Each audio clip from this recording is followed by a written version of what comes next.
So we talked about you mentioned I don't know if we were recording, but you mentioned your weird way of coming up. What was your come up? So I started here in New York, and then I moved out to LA, but I was like a UCB kid. I mean, I've said this like a billion times, but so I always was doing sketch comedy. I started in stand-up. Yeah. But then I really wanted to do SNL. So I was kind of doing like one-woman show shit and a ton of improv because I wanted to do sketch comedy. And then I went out to LA and kept doing that.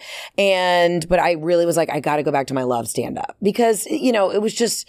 It's how I started. The first time I ever did stand-up, I was 16, and I was at my prom, and I roasted the senior class. So I was a junior, and I roasted the seniors. It's a good origin story. It's a great origin story. And actually, you know who gave me my first job? Jeff Foxworthy. What? So I recorded Amazing that. guy. The nicest guy. Yeah. And I recorded that video and I went to his house. He lived a couple neighborhoods away from me. And I literally knocked on his door and I gave him a DVD of me doing stand-up at my prom. This is insane. And he was like, you're insane. I showed up in my school uniform. And he was like, all right, we want to come in. And I like sat in his living room.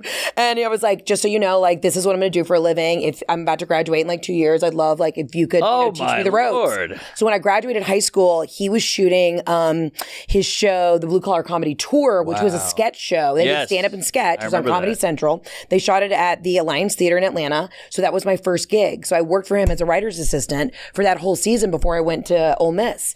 And have you told him this story? Oh yeah, we actually, it's so cool. I get to see him all the time, and I just did his Sirius XM show, and he was like, Heather, you know, he's so sweet, and he's been so kind to me in the business. He's like, listen, I've had a lot of people who said like, oh, my nephew wants to get into comedy, or my niece wants to get into comedy. Give me some advice. Yeah. Like, you showed up in your school uniform with your fucking DVD and said, I'm going to be a star.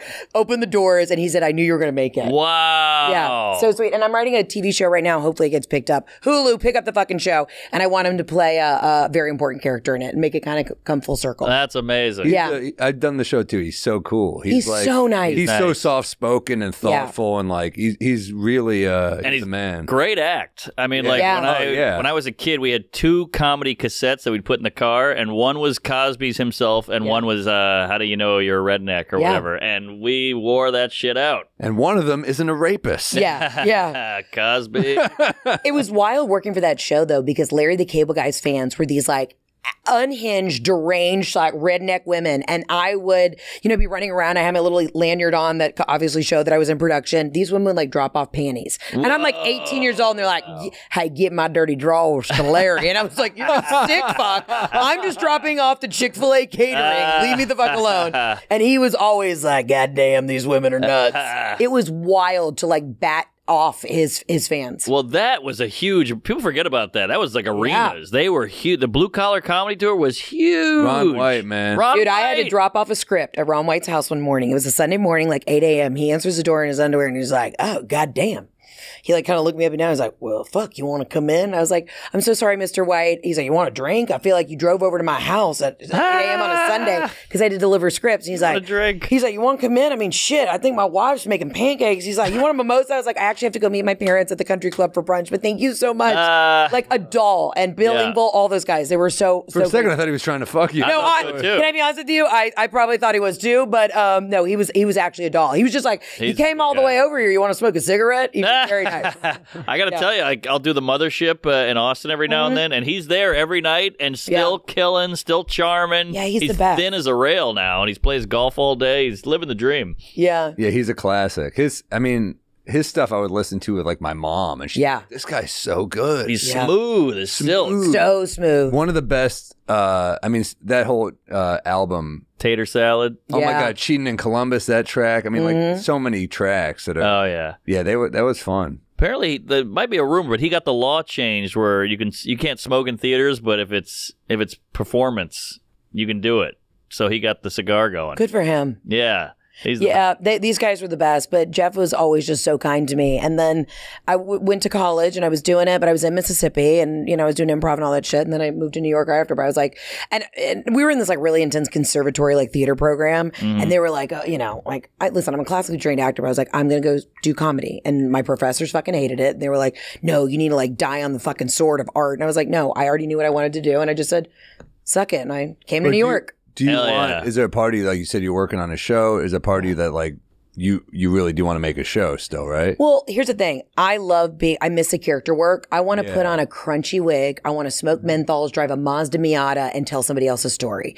You know, even like doing press, it's just so feel self-indulgent all the time. And obviously stand-up is my love.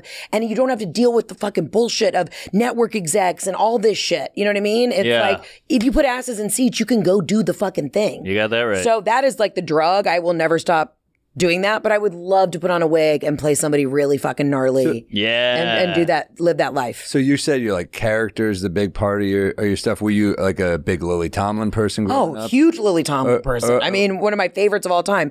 And one of the reasons I really got into comedy was like Joan Rivers was everything. Oh, love Joan. She was the end all be all. Where is she? My queen. Number one. So when I started doing stand up in New York, this is back in 2009, I would go follow Joan around all of her clubs. Really? I loved her. You understand? I love Joan.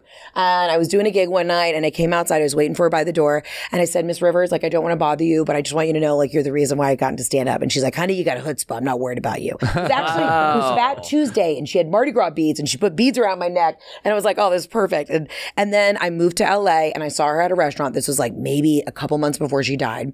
And I was in LA and I went back up to her. I was like, Miss Rivers, I'm so good to see you. Just want you to know, like, I moved to LA because she was the one who told me. She goes, you need to go to LA. She's like, you have a great commercial look. Go to fucking LA, do TV shows. You got a good voice.